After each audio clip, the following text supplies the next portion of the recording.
फिरौन मर गया है। लेकिन मिस्र में मृत्यु अंत नहीं है।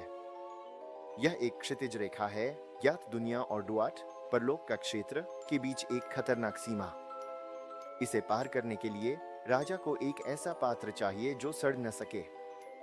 उसे अपनी आत्मा, अपने का को शाश्वत रूप से रखने के लिए एक भौतिक आधार की आवश्यकता है। यह पेरनेफर है, जीवंतता का घर। यहाँ हवा जलते हुए लोबान की गंध और सूखे खून के धात्विक स्वाद से भरी हुई है। यहीं पर जैविकी के खिलाफ लड़ाई लड़ी जाती है। यदि शरीर सड़ता है तो आत्मा नष्ट हो जाती है।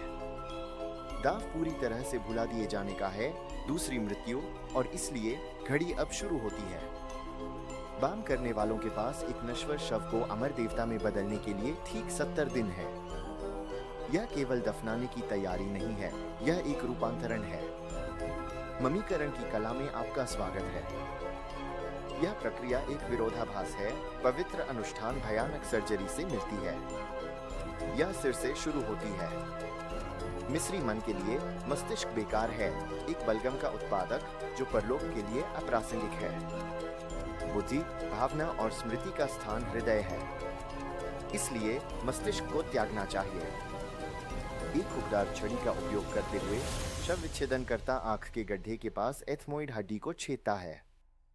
वे मस्तिष्क को पूरा नहीं निकालते, इससे चेहरे का आकार बिगड़ जाएगा। इसके बजाय वे इसे तरल बना देते हैं। वे ऊतकों को एक तरल मिश्रण में फेंटते हैं जो नाक के माध्यम से बाहर निकलता है। इसे कटोरे में पकड़ते हैं ताकि इसे दफनाया जा सके। क्रेनियल कैविटी को पाम वाइन से धोकर इसे स्टेरिलाइज किया जाता है। फिर इसे पाइन रेजिन के पिघले हुए रूप से भरा जाता है।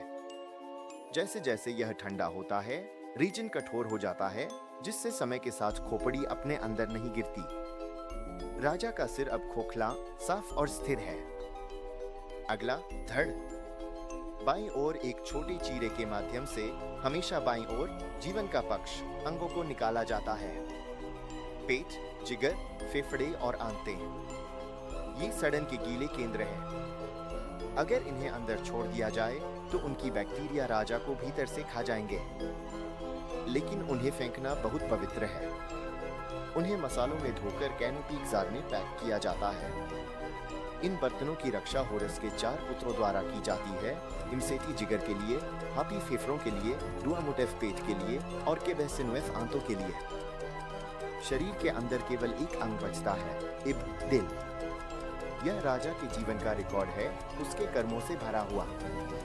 उसे अंतिम न्याय के लिए इसकी आवश्यकता होगी, जिसे सत्य के पंख मां के खिलाफ तौला जाएगा। दिल को निकालना आदमी को नष्ट करना है। अब रसायन विज्ञान शुरू होता है। दुश्मन नमी है। एक मानव शरीर में 70% पानी होता है और पानी सड़न को आमंत्रित करता है। इसे हराने के लिए पुजारी नत्रोन का उपयोग करते हैं, सोडियम कार्बोनेट और सोडियम बाइकार्बोनेट का एक स्वाभाविक मिश्रण जो वादी नत्रोन में सूखी झीलों के बिस्तरों से निकाला जाता है।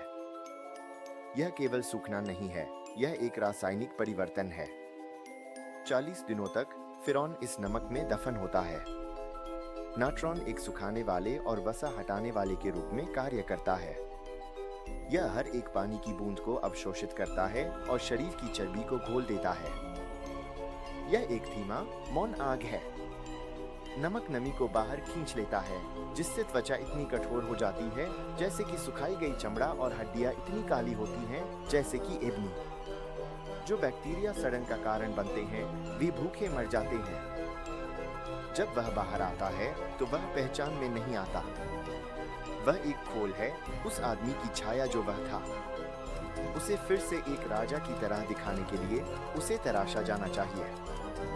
पुरोहित खाली धड़ को चूरा, लिनन और दालचीनी तथा लोबान के बैग से भरते हैं। वे गालों को फुलाते हैं और आंखों के गड्ढों में सफेद पत्थर या प्याज भरते हैं ताकि आंखों का आभास हो सके।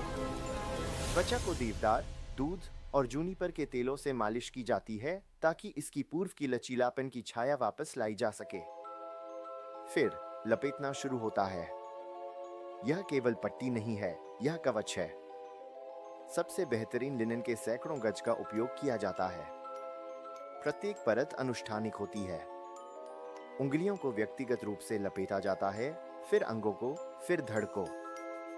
लेकिन परतों के बीच पुजारी सच्ची सुरक्षा रखते हैं, ताबीज। दिल के ऊपर हरी पत्थर से बना एक स्कारब बीटल रखा जाता है। इसमें मृतकों की किताब से एक जादू लिखा होता है, मेरे खिलाफ गवाह मत बनो। यह एक जादुई मौन करने वाला है जो यह सुनिश्चित करता है कि दिल राजा के पापों को न्याय के समय देवताओं के सामने न लाए। रीढ़ की हड्डी पर स्थिरता के लिए एक डजेट स्तंभ रखा गया है, सुरक्षा के लिए माथे पर एक उज्जत आंख है। अंत में कपड़े को पिघले हुए काले रेजिन से कोट किया जाता है। यह लपेटनों को एक जलरोधक चट्टान जैसी कठोर खोल में सील कर देता है। जब भविष्य के पुरातत्वज्ञ इन शरीरों को पाएंगे तो रेजिन काला हो जाएगा, जिससे वे ममी शब्द का निर्माण करेंगे, फारसी शब्द मुमिया से, जिसका अर्थ है बिटुमिन या तार। मुखौटा लगाया गया है। यह एक आदर्श चित्रण है जो सोने से बना है, क्योंकि देवताओं का मांस सोने का होता है। वह अब एक शव नहीं है, वह एक साह है, एक महान रूपांतरित आत्मा। दिन 70। अंतिम संस्कार की प्रक्रिया कब्र तक पहुंचती है। लेकिन मम्मी मूल रूप से एक मूर्ति है, अंधी, बहरी और गूंगी। कैनाल के क्षेत्र में जीने के लिए उसे फिर से सक्रिय करना होगा। यह सबसे महत्वपूर्ण क्षण है, मुख का उद्घाटन समारोह। एक अनुष्ठानिक कुल्हाड़ी का उपयोग करते हुए जो उल्का लोहे से बनी है, आसमान से लोहे से पुरोहित मुख, आंखों और कानों को छूता है। आप राजा का प्रतिनिधित्व करते हैं, आप राजा हैं। आध्यात्मिक क्षेत्र में इंद्रियों को जोरदार तरीके से बहाल किया जाता है। राजा अब धूप की खुशबू ले सकता है, वह जादुई मंत्र बोल सकता है, वह परलोक का मार्ग देख सकता है। कब्र बंद है, जीवितों की दुनिया पीछे रह गई है। 70 दिनों की मेहनत खत्म हो गई है। अनंत के लाखों वर्षों की शुरुआत हो चुकी है। पुराने साम्राज्य की याद में